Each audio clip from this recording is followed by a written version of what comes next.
right. Hey Nick, how's it going? Hey, thanks for having me, Kevin. How are you?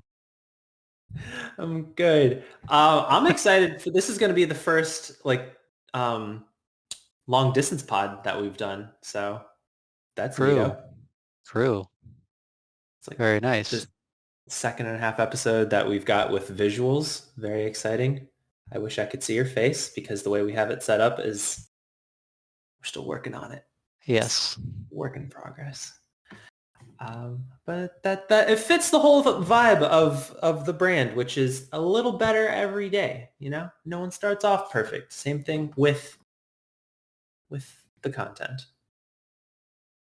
Um, So, what are we talking about today? Oh, true. I want to talk about Pokemon, Okay, I'm down. but more specific. You're always down. But first we should talk I mean, about it's only like my favorite subject, but whatever. it's what I spend all my free time doing. Uh, but mostly, first I want to, you gotta introduce yourself. Who are you? True. Who are you to Uh, me? Who are hi. you? So I am Nick. I am Kevin's lover. Just kidding. I am Kevin's former roommate. We met at in college. And we were matched by I don't know who by some UF people, and they put us together because we were both music majors The um, only music majors in the entire building, I'm in the pretty entire sure. building. Yes, The because entire well, we were in dorm. the international building, so that was why everybody else was like Australian or French or Yeah. something. Yeah. But International dorm. So like, yeah, yeah, yeah. yeah, the international dorm. So like everybody on our floor, well, half the people on our floor were from international programs that came for either one semester or 2 semesters. So we got like a lot of people from England, a lot of people from Australia, a couple from Japan, and so on. But anyway, I'm rambling already. Uh, yeah, we got paired up in a dorm together, and then we realized that we had a ton in common, including our love for Pokemon, and Yes. we ended up going to a different dorm on campus, and then finally off campus, we stayed in a few different apartments. So in total, I believe we were roommates for 7 years. Yeah, it's like I think seven that was years. right. Yeah, Yeah. yeah, So that we've known was each other a while. yes, about 12 years in total, I think so. Yes. Um, Um, and it's been good. And a lot of that time was spent playing Pokemon. I think that is one of our big bonding things. yeah, when Gen 6 came out, Pokemon X and Y, that was Oh my gosh. yeah, that was a reawakening of sorts. For real, I don't think I played Pokemon Gen 4 or 5. Was X and Y Gen 6? X and Y is Gen 6, and then 4 is Diamond Pearl, and then 5 is Black White. Yeah, I skipped those two, um, which we have plans to go back and do like a hardcore Nuzlocke or Yeah, something of yeah, it's those some sort of together. challenge run. Yes, Yeah, at some point. yeah, I But played Diamond and Pearl back in like probably middle school, and then those games were so bad, in my opinion. They were so bad that I chose to just skip Black and White altogether. Um, right, yeah. which was unfortunate because they apparently were pretty solid games. But uh, yeah, then we came back Um, to Gen 6 and yeah, it was awesome. yeah, They had like yeah. So recaptured the magic. for real, Gen 6 gets so much hate. I don't understand it. I I I don't love either. Gen 6. Yeah, I mean they took like they took like all the nostalgic parts of like the first couple gens. They put it like right at the beginning of the game. And then they Yeah, added mega evolutions. Like I don't know yeah. what more people could want. They had the best online like battling system like to date. Like being able to like go online and like play against random people. Hmm. Uh, I don't think there's been a better system like since then. Yeah, Uh, so yeah, if you want to go play strangers, you got to go to like Pokemon Showdown, but those are all tryhards. yeah, I exactly. miss beating down on little 7-year-olds who don't know what the heck's going on with like our perfectly bred IV Yeah, uh, Ivy trained shiny IV Pokemon. trained. Yeah, uh-huh. Yeah, that Um, yeah, that was the yeah, I mean, I'll never forget when I hatched the shiny Shroomish with 4 perfect IVs. I still have Um, that Shroomish. you do, because I was like, oh, I'm gonna restart my game and play it all over again. Let me trade all my shinies, and then I restarted it and I was like, that was a mistake, and I stopped playing it. I haven't gone back. If you want it, I have it for safekeeping. It's on my 3DS, which I will not restart Yeah, because I caught all the Pokemon in that gen. I am officially a Pokemon master, fulfilling my childhood dream. there you go. And yeah, I got like an obscene amount of shinies. I got like 70. Uh, some of which are like random people online traded me. She's like, here's a perfectly legit level 100 shiny Mew with 6 perfect IVs. Yep. EVs. Yeah, I'm like, I'll take that. Thanks. Yeah, no problem. No problem. Just yeah, just don't put it anywhere else except for your 3DS and you're good. True. Yeah, you can't bring that to the home. Yeah. But yeah, so well, okay, so yeah, the overall arching topic that I want to talk about today is Pokemon, but more so I want to talk about like psychology, um, So, which is like I want to ask you, do you think that because we both played Gen 1, right? You played Red, hmm. Blue, Yellow? Yep. Yeah. So Yeah. like from a very young age, so we were like what, 4 years old when we Yeah, played 4 or 5, that? I think.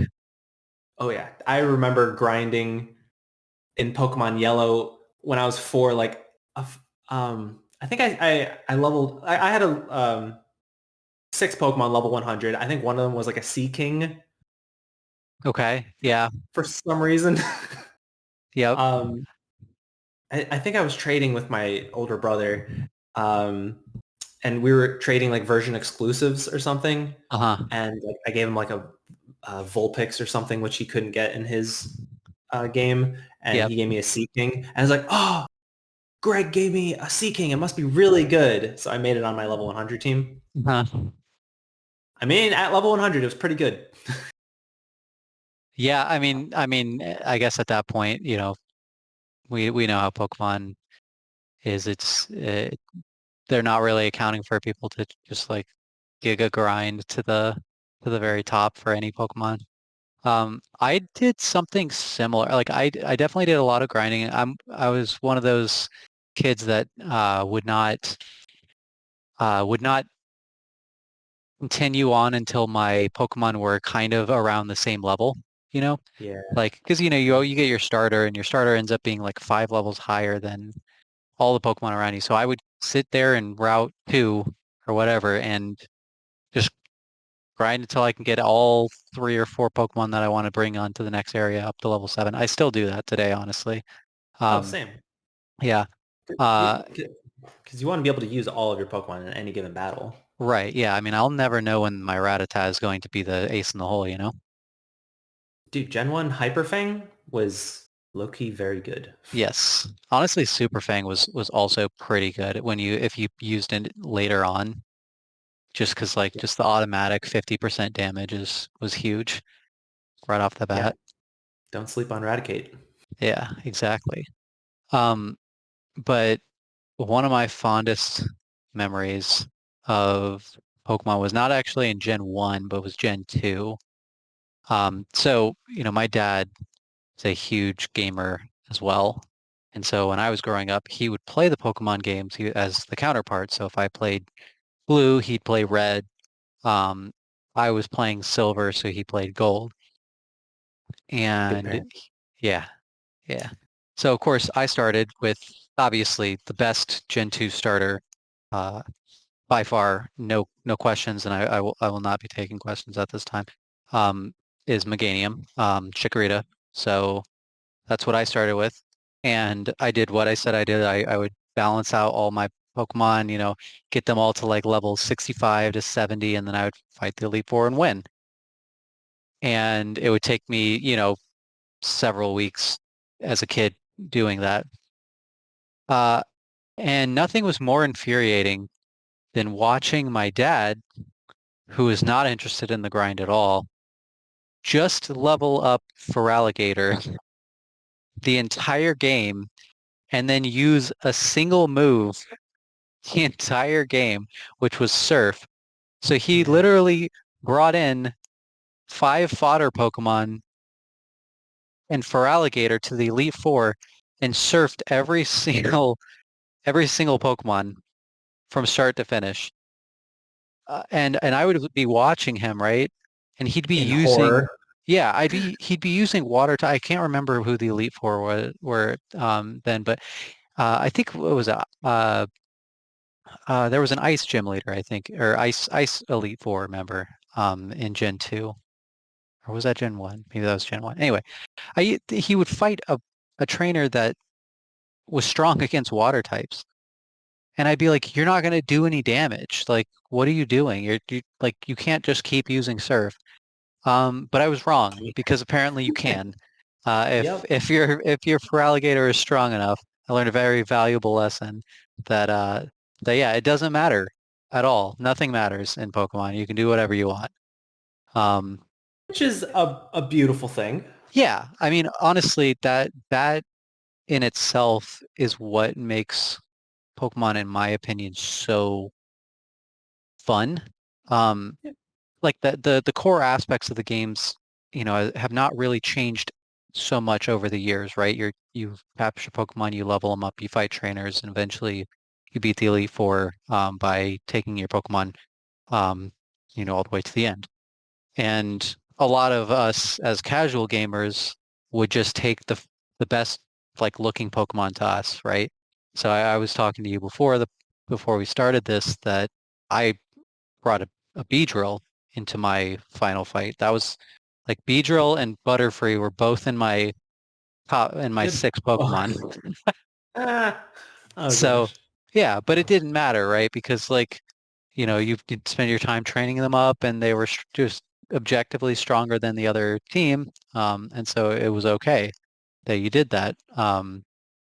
Like in Scarlet Violet, I used the Tinkaton, the basically a child with a gigantic hammer, because Uh, obviously, why would you not use that? Um, yeah.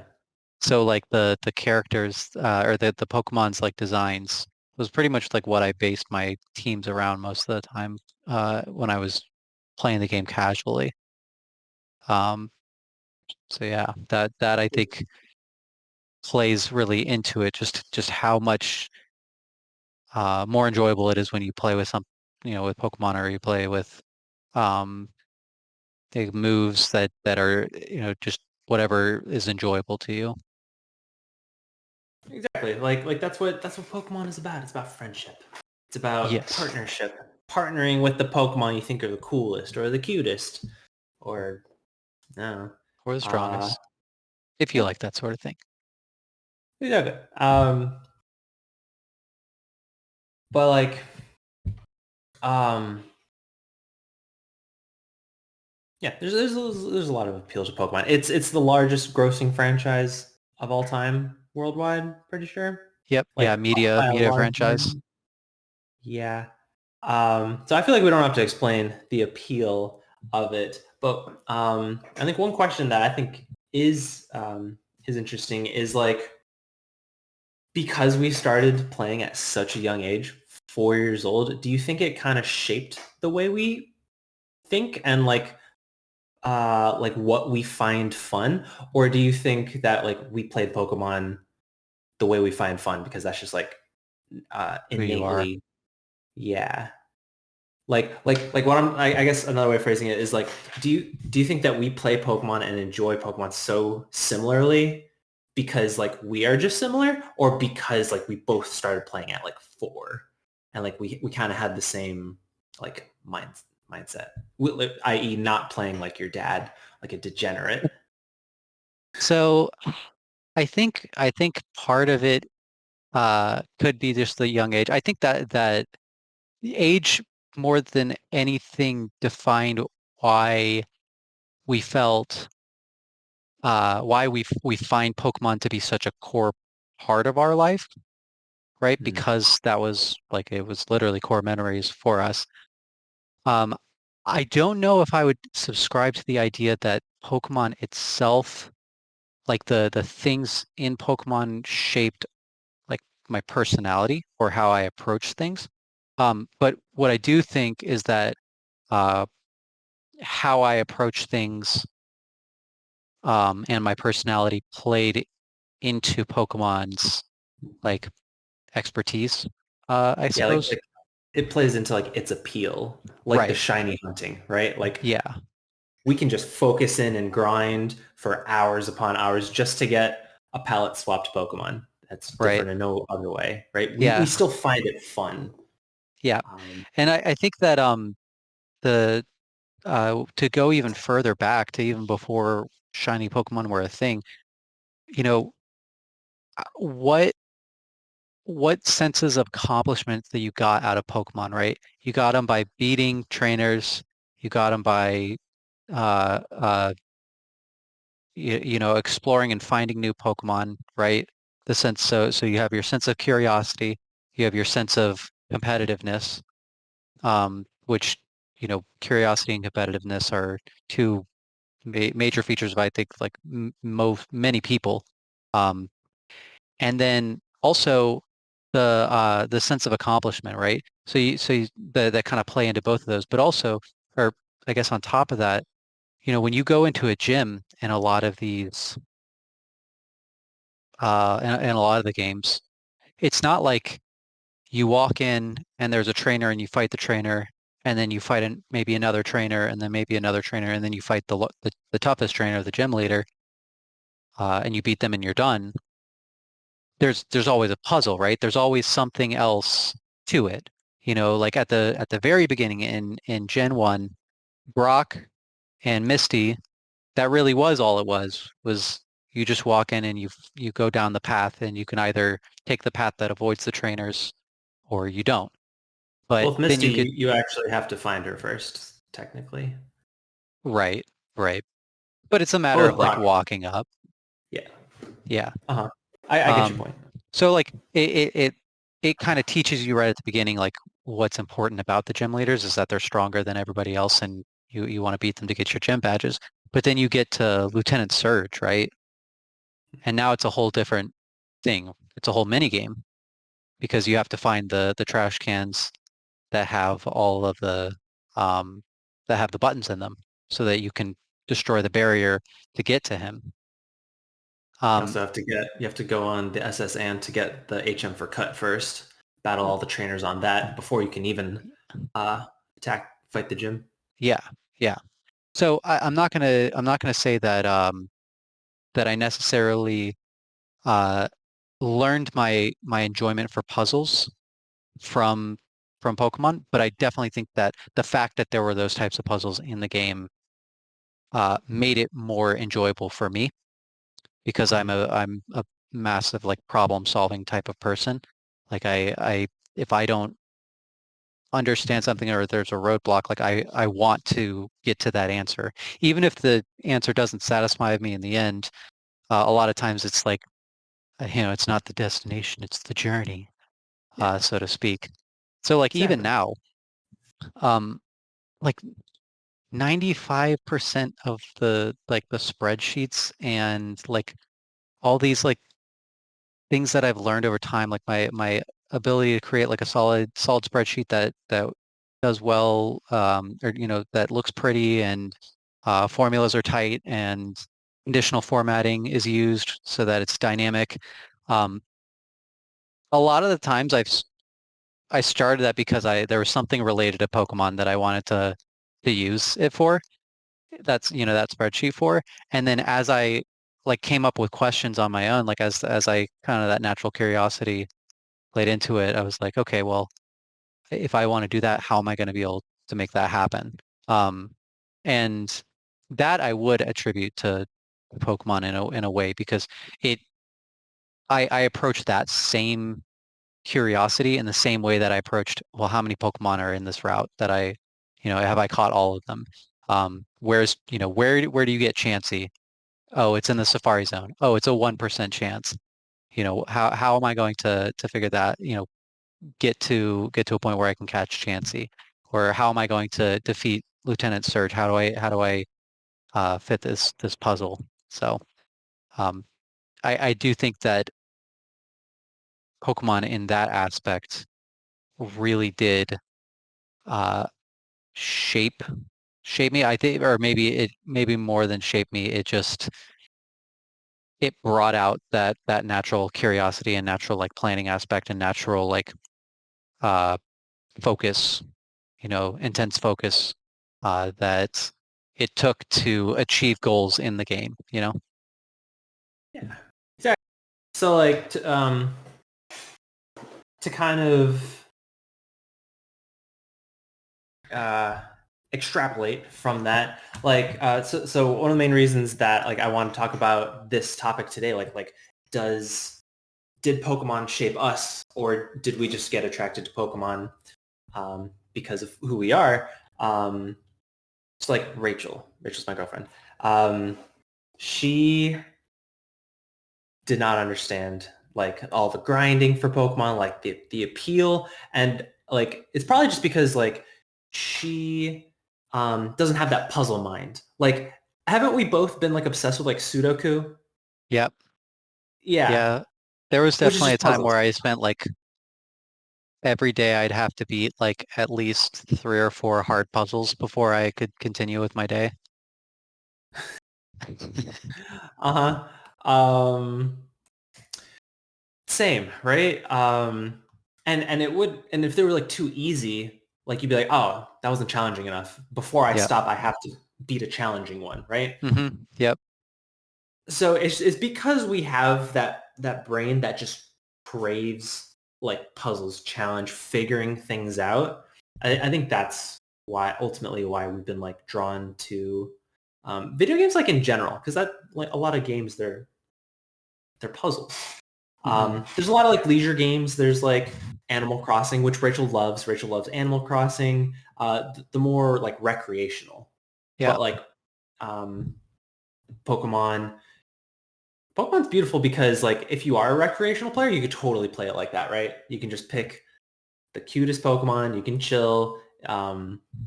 You can do what you want. There's a lot of options like these days. You don't even have to fight. You can just do like the picnics and just like hmm pet your Pokemon now. You don't even have to Yep. fight. But if you're super into like the puzzles and figuring it out, like we are, finding Chansey, chain fishing to get shinies in Gen 6, or doing like, what is it, Yep. Mass like you're doing raid outbreaks. battle, yeah, Yeah. outbreaks, with shiny sandwich making to increase your, yeah. So like if you're into that, it has that available as well. Um, and oh, this is all to not even mention our spreadsheets for our. How would you describe Pokemon Luminant Platinum? Uh, It's a mod for Pokemon Brilliant Diamond and Luminescent or and uh what's the Shining Pearl? Brilliant Diamond okay, Shining Pearl that makes the game much more complex. Uh much harder. yeah. Yeah, well it implements challenge pieces that again, just like in the original spirit of Pokemon, you don't have to use the challenge pieces as much. Now the trainers are like objectively harder, but um, it introduces an optional level cap as an example. So if you don't want to play with the level cap, even though the trainers are stronger, you can just ignore that and then over level your Pokemon and Yeah. run through the gym leaders just like you would in a normal game. But it does give you the option, and it makes it so that you have to strategically think uh, about your like every move. Almost you almost have to plan out everything that could happen. Uh, and then, well, we then exacerbated that by turning it into a Nuzlocke. So, Oh yeah. Yeah. So hold on. So Pokemon Luminescent Platinum. Yeah, we did a Soul Linked Nuzlocke of a modded Pokemon game that was modded to make it harder. Like Yep. the opponents had stronger Pokemon that had like competitive builds. So like very synergistic builds for their Pokemon. Like to the point that like you had to go in with a plan or else you'd get wrecked. Hmm. Um, Especially because like we were playing Soul Link Nuzlocke, which means that if one of my Pokemon died or fainted, mine is dead. I cannot use it, but also the Pokemon it was tied to on your team also died. Yeah. So if we weren't careful, how many times did we have to reset because our Pokemon died too many times? I believe we reset 3 times Yeah, before we got on a true run.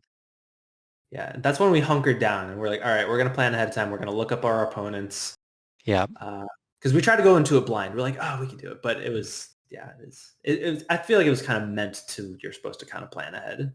Right. Um, If you want to play it like that, where you do have um, where you do have permadeath, which is a key feature of Nuzlocking, and limited Pokemon options, uh, to to play it in that way, you absolutely need to have planned ahead of time.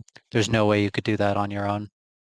yeah. So like, and this to circle back around to my point, which is like I don't know. I loved this game. This game was really fun. I really enjoyed our playthrough of Lumi Plat. I think we should definitely do another soon. But like I'm gonna edit in some of our spreadsheets. Like one spreadsheet had the encounter rate so that we kind of manipulate the encounters. Like, oh, we really want to get like a Chansey or something. We want to make sure we get a Snorlax because that'll be really Mhm. good for the seventh gym leader. So like we would kind of manipulate it. All right, it's got a low percent chance here, so we got to encounter these other Pokemon so that we don't encounter those on that route that has the Snorlax, so that we can improve our chance of getting the Snorlax. You know, so Yep. like we had that spreadsheet. We had spreadsheets where we would just look at the opponent's teams, which there were like 4 possible teams, and we had to prepare for each of the possible team combinations Yep. and With come up whatever with a Pokemon we had. strategy. Yeah, With because we whatever could only Pokemon bring we in had. one team. So Yeah. yeah, we would have to bring in one team that would work for all 4. So like we had a spreadsheet for that. What other spreadsheets we had? We had like a bunch, like Like really in depth. They took a yeah. long time to Yeah. do them. So we had the encounter routing, right? We had the trainer checker. We Uh-huh. have the wild encounter tables themselves, so you could actually see like where we could find that information. Hmm. And then we had our actual tracker that we were using. Um, and the tracker uh, also had the change log for all of the changes in Pokemon Luminous and Platinum, because not only did the trainers have stronger move sets, but they had ended up buffing many of the Pokemon that kind of struggled a bit, Hmm. by being just, generally weaker types. And then they also changed some abilities so that they were, again, more synergistic with the Pokemon. And they changed some of the moves to kind of, uh, So, so more things for us to manage in right. order to not fail. Yeah. Yeah. So Uh, lots of added challenges and changes that made the game a lot more dynamic than a normal Pokemon game. mhm. Yes. So it was a lot of fun. Um, but yeah, so that's my point of like we like the spreadsheets. You were Yep. literally talking about you were creating a spreadsheet to help you shiny hunt in another game, like a Google sheet that Yep. was a dynamic type calculator so Right. that you can choose the ideal team to get your legendary shinies. You're doing it for fun. Yep. And I'm Yes. learning a ton about about it, about the about Google Sheets and how to extrapolate the data from that. I just I cannot tell you how much I've learned about spreadsheets because of Pokemon. Hey, learning is good. Learning is fun. Um, good happens. A Yeah, lot of good comes from Pokemon. agreed. Um, um, oh yeah. So wait, what's your favorite Pokemon? So I my had to ask favorite, at some point. yeah. So my favorite Pokemon is actually Beedrill. Um, Beedrill is it's literally just a bee. That is its entire He's got that's a stinger on his butt like a normal bee, but then he's also got stingers for hands, and that's pretty awesome. yeah, yeah. So uh yeah, and like his like Sugimori, the original artist for a lot of the first Pokemon, um the way that he set it up, it like he's got like one stinger going up like he's waving, and then he's got the other one at his side like ready to fight. So I like he looks menacing because he's got stingers for hands, but he's also like kind of just a guy, being like, hey, what's going on? And I love that. I always thought his style was just super cool, especially back then where you're dealing with 8-bit graphics, right? There's only Yeah. so much they can do uh, with the uh, with the design itself, but it just looked so badass to me. Hell yeah. And you're also a unapologetic grass starter, aren't you? Yes. So, um, believe it or not, I didn't actually start with a grass starter in the first generation, but when I went back and played it again, or actually, I think when I went to Pokemon Yellow, where Pikachu's the starter, I actually benched Pikachu for Bulbasaur when I found it. Dang. Yeah. So Wait. Pokemon Yellow where Pikachu follows you. yes, You yes. So, benched him. Dang. yep. Yeah. And he makes a really sad noise when you do it too. It's I supposed to bet. be like, it's supposed to be like a really, like really powerful emotional thing, but I just didn't really like Pikachu all that much. So I didn't care. He just goes, I mean, Pika! And then that's it. And he's just gone forever. I didn't really like Pikachu either. But I played Pokemon Yellow and I had him on my final team because I felt bad about not using him. Yeah, nah, I was like, man. that's my little buddy. No, nah, he was benched almost immediately. The moment that he learned the move slam, I was like, yeah, this guy's doing nothing for me. I'm getting him out of my team. He's not worth it. Just give him Thunderbolt. It's all he needs. Yeah. Well, Electric is a good offensive type. that's true. That's true. But yeah, so once I saw like how awesome Venusaur was, Hmm. I from every game since Generation 2 through 9, I have always started with the grass starter. Um, with the exception of I think Gen 6. I think I started Greninja in that game. But uh yeah, I'm a big fan of the grass starters. It's a really bad typing, pretty much always. It never really gets better, but they always make really good sprites um for grass Pokemon in general. And yeah, that didn't change with the newest generation. They gave me a grass cat, which I mean, like, come on. What am I supposed to do? Not pick the grass cat? That's true. Uh, you picked the grass cat. You got Always. him. Every time. Um, the only reason I didn't pick the grass cat is because you picked the grass cat and I wanted to pick something else, Yeah. but I would Sorry, have. man. Okay. Only one grass player is allowed in this friendship. That's okay. Fire and water usually have solid picks. Yeah. It's fine.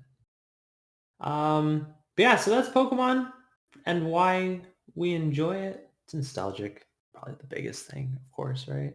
Yeah. But like I think like it's like now that I think about it, it's probably just the same as like a lot of hobbies, which is like you like what you like. Like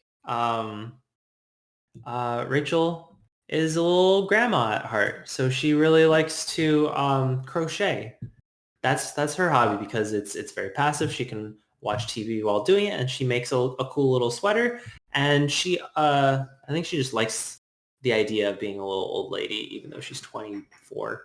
Um, uh, she consistently says things like, "I'm gonna be such a cute old lady," which like gives the impression that like oh, I can't wait to be an old lady. Yeah. And then I'm just like, you already are an old lady. Yeah. Um, so she likes to do old lady stuff.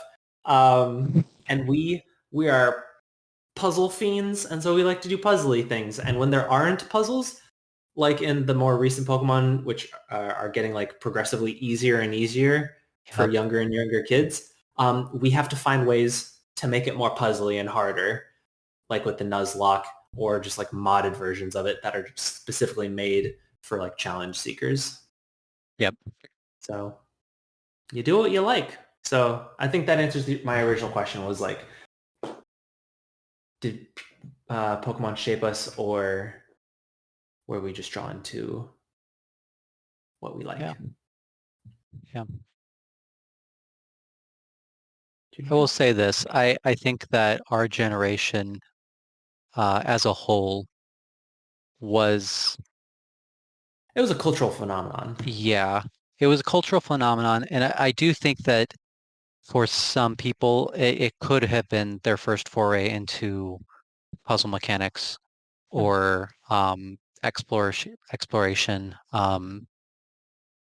The the fact that, yeah, as a child where you are notoriously suppressed personality wise, there was this game that allowed you to uh, do just about anything you wanted to in it.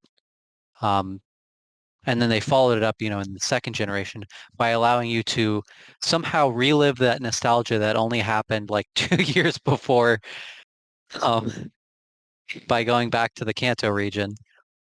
But yeah, that sense of exploration and like individual accomplishment that you only really got in like school, I guess, another notoriously suppressing environment.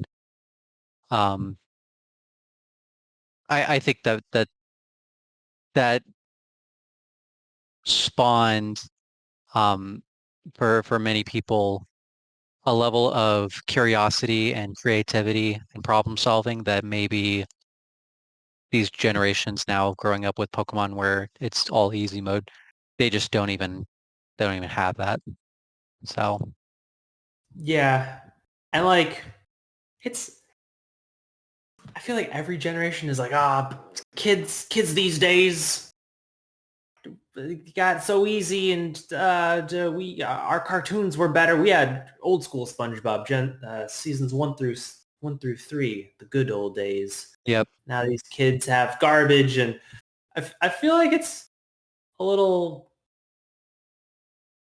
I feel like every generation does it, so it's Hmm. hard to not have that bias. Right. Uh, um, but also I don't know. Do you think that so like I completely see your point, which is like Pokemon is just easy mode now and there's no challenge from it. Do you think that like today's 4-year-olds like playing Pokemon Scarlet and Violet are gonna be as um like do you think they're gonna cherish Pokemon like the same way like our generation did? I don't think so. Um, I do think so. I think they will, okay. but the problem is it's going to be for a totally different reason. What's the So reason? as we had mentioned before, uh, Pokemon is one of the largest, if not the largest, media franchises in the world. Um, um, Definitely the largest merchandising franchise in the world. Their games haven't really been that impactful. Um, they basically they took the games and they created a brand out of that back when, Ash was trying to get Pikachu to listen to him and he was catching his first Caterpie and stuff. And that brand now has almost overtaken what the games are capable of doing. And so what I've noticed with a lot of younger players is uh, they're enjoying Pokemon for, the shows, right? Or the individual like Pokemon characters themselves rather than like what they use them for in the Pokemon games. And so they're not going to appreciate Pokemon Red, Blue, and Yellow. Like we appreciate Pokemon Red, Blue, and Yellow for all of those because of what we made the Pokemon into, right? And what we accomplished in the game. They're going to enjoy it because the characters are cute, the show is fun to watch, um, and the merch, the merchandising and the brand is popular. Not because you had to spend 15 minutes at Lieutenant Surge hitting the same stupid buttons over and over again until you finally happened upon the right combination. Uh-huh. So, um, yeah, and that just again kind of plays into I know trying to avoid the back in my day argument, but because that's not a focus uh, for kids in terms of their enjoyment of Pokemon, Pokemon in turn is not implementing those things into their games. Because what's Yeah, the there's point, right? They're yeah. not going to care about, the kids aren't going to care about these puzzles. Um, so They might they might, if they just put it in. yeah, Um, I I mean, think I agree. one of the gym puzzles in Scarlet and Violet was like you had to like make silly poses. Do you Hmm. remember that? It was, Yeah, like the yoga poses or whatever. yeah, you had to make yoga poses. Yep. And there's like no time limit. You could screw up, you'll still pass. Yeah. Um, They had like the little soccer game. I thought that was cool. The olive Soccer roll, cool. Yeah. um, or finding the sunfloras. I That's fine. they're doing something. It's just, Mm. it's not like quite the same level as it was in like say Victory Road, where Gosh, where you had to push around the boulders with strength in order it's to push hard. them down. Yeah. Yeah, it was really hard. Multiple levels. Hmm. There's no healing. Caves these days, you got a CPU companion who heals up Just your walks dudes. around with you, yeah. And just anytime you need help, he just puts it back together. Yeah. So yeah, you just take the agency of the player out and be like, oh, I can just mess around, which is fine. If you enjoy that, Yeah. that style, that's fine. But it does limit the opportunity for Pokemon um, to cater to more than just a single type of player, which is hyper casual players. Yeah. Yeah. Well, I mean, I guess it still is catering to more challenge-seeking players in a roundabout way because I think they acknowledge that like challenge seekers will create challenges, like self-imposed challenges, whether it be like nuzlocking, which is just self-imposed rules and you just play the vanilla game, or through modding and like actually uh, programmers will go in and reprogram the game to be harder. Yeah. So in, Yeah. in, in a way, they're setting the stage for everyone. We could go down the rabbit hole there for forever. I the main problem with the whole modding community is that Nintendo also famously hates Oh, when that's people true. do that to their games. but Hmm. but we just don't have a choice sometimes in order to make the game more enjoyable or more fun. Um, that being said, though, the fact that the community, the Pokemon community in general, is willing to create these types of challenges is a testament to the impact that Pokemon had on people's lives and how it shaped the way that um, we find enjoyment in other things. Um, so I will acknowledge, good job, Pokemon. You did good there. Yeah, it's been good. Yeah. Um, I think we covered the topic, right? I think so. Oh, I didn't say what my favorite Pokemon was. I like Golem for Oh some yeah, reason. yeah, yeah. Golem is really freaking cool. Here's a picture of him. We'll put that in post. He's just a round Um, boy. yeah, yeah. He's simple, but I don't know. He's just freaking cool. I remember in the anime. Do you remember? You watched some of the anime, right, as a kid? Uh, yeah, yeah. I enjoyed the anime. I actually on my flight to Japan, I actually watched the newest one. It's not bad, honestly. That's good to hear. Yeah. Um, but like in the original anime, like in the first, I don't know, probably like the first couple dozen episodes, they're on that bike path that you have to take to get to, I think it's Saffron. What's the Koga? What's Koga's town? Um, Is that Fuchsia, Saffron? Fuchsia City. Oh, Fuchsia. Yeah, they're taking the bike path to Fuchsia City, and so they're fighting the biker gang. And like the big gang leader in the biker gang had a golem, and he was freaking awesome. And I think like Misty used like Staryu. He's like, Yeah. "Oh, golem, quad weakness to water. This will be easy." And like Staryu tried to use like water gun, and like golem just like turned into a ball and like just spun, and it did like Mm. nothing, and like knocked them all out. I was like, awesome.